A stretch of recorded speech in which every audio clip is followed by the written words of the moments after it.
What's up, everybody? Welcome back to Esports Roundup, where I recap this week in esports. I didn't do the show last week. A lot got in the way. First, I wanted to wait for my key lights to arrive, and then stuff kept adding up. So I skipped the week. All right, I'm sorry.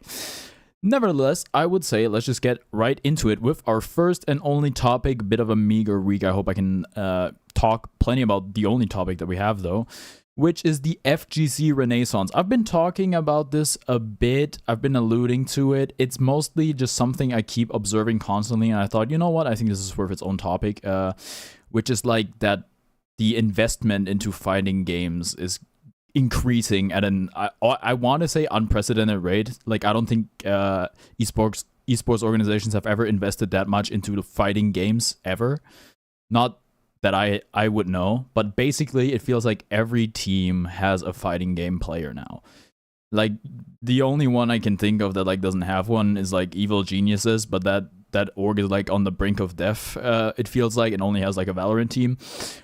But except for them, and also they had two fighting game players for the longest time. Not the longest time, but they've invested in the past. Every team has either a Tekken player or a Street Fighter player, or maybe a Guilty Gear Strive player.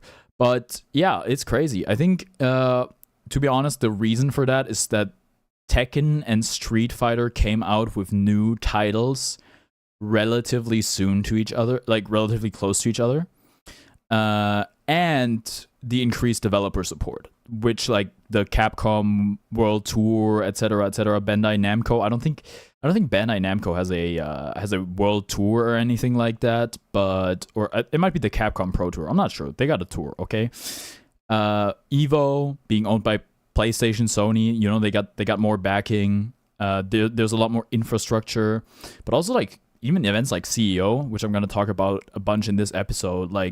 It seems they have gained a lot of prestige, and besides two major releases coming out, there's also Guilty Gear Strive, where there's the Arc World Tour, and there's a lot of developer support there. So it seems like it's the best time ever for these organizations to invest into the fighting game community and to sign up player. This also extends beyond the FGC onto games like Smash and all that stuff. I think they're experiencing something similar without developer support. So I don't think developer support is the only reason. I think it's a big reason, though.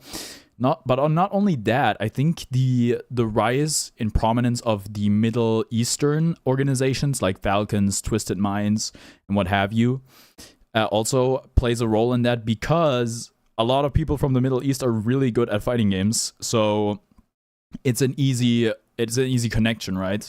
You're a Middle Eastern org. Oh, why not sign someone from the region who's already cracked at fighting games? It just makes a lot of sense. So we see a lot of players signed by Falcons, a lot of players signed by Twisted Minds, all that sort of stuff, and some less prominent orgs that also get their funding from the Middle East and reside there. So yeah, I just wanted to put that observation out there. Maybe if I find some more time, I'm gonna put up the list of all the recent signings from all the premier esports organizations, and that's not something I was able to put together before the show, but maybe when I'm editing, I'll have the time and I'll list all the freaking signings that have happened over the past year when Street Fighter and Tekken came out. Yeah. And yeah, in the Smash aspect, I wanted to talk about mostly Luminosity, who have seemed to have made a pivot into almost being a Smash exclusive organization, and have signed a crap ton of players. It is not just players, by the way, also commentators and other stuff. So yeah, they have insane impact on the industry. Nouns also really expanding, especially into Melee. I don't actually think they're represented in Ultimate, but yeah. Wizzy got picked up. Soonsei got picked up, both by Luminosity. I think those were their first Melee players, I want to say. So yeah, increased investment into Smash and the FGC, something I wanted to just throw out there. All right, that was it for our topic section. Bit of a short one, I'm aware. So I would say let's just get into the tournament section. What's up, Twisted? Please tell me it works. Yes, sir. Okay, we've had admin, CEO, Community Effort Orlando, not in Orlando, in Daytona, Florida, the Fighting Game Championships. And for Tekken 8, Atif won. Yeah, a bit confusing. Also, I'm sorry, this is the best image I could find for some reason.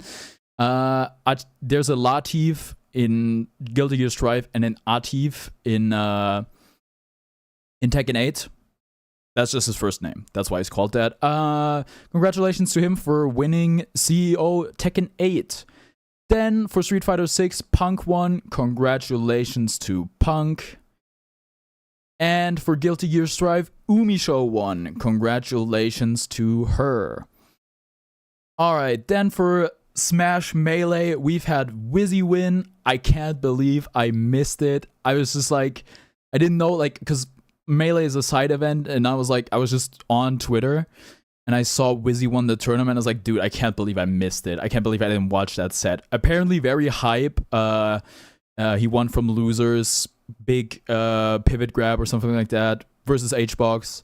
Shout out to Wizzy, newly signed, like I talked about. Yeah, congratulations to him. And for Ultimate, Cola won. Congratulations to him. Then, in more Smash news, we've had Phantom happen in Australia. It had an Ultimate bracket. That isn't even on Liquipedia, so I'm not going to talk about it. I'm just going to talk about Melee.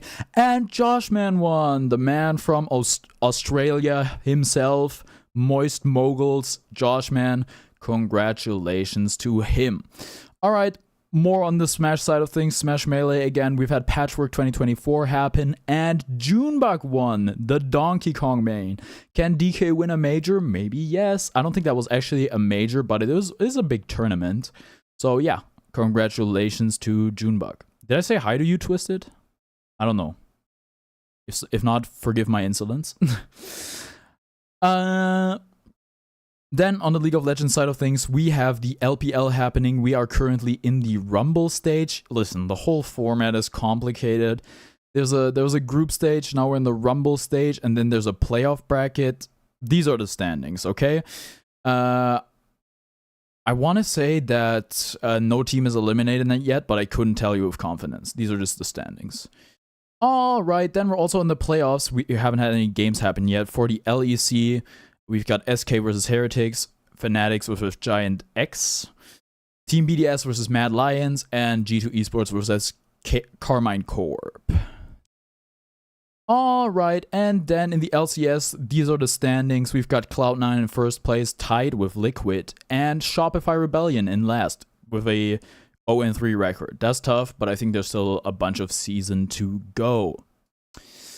Okay, and then finally we have the LCK happening right now. This is the group stage.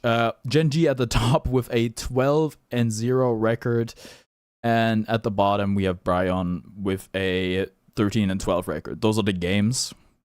Gen G is 6-0, Bryon is 0-6. Alright, that's gonna do it for me this week. Those are the only tournaments happening right now and nothing else. And yeah, I'll see you next time. Alright, I'm gonna end. I'm gonna go live again. Sadness, I'm gonna go live again. Don't worry.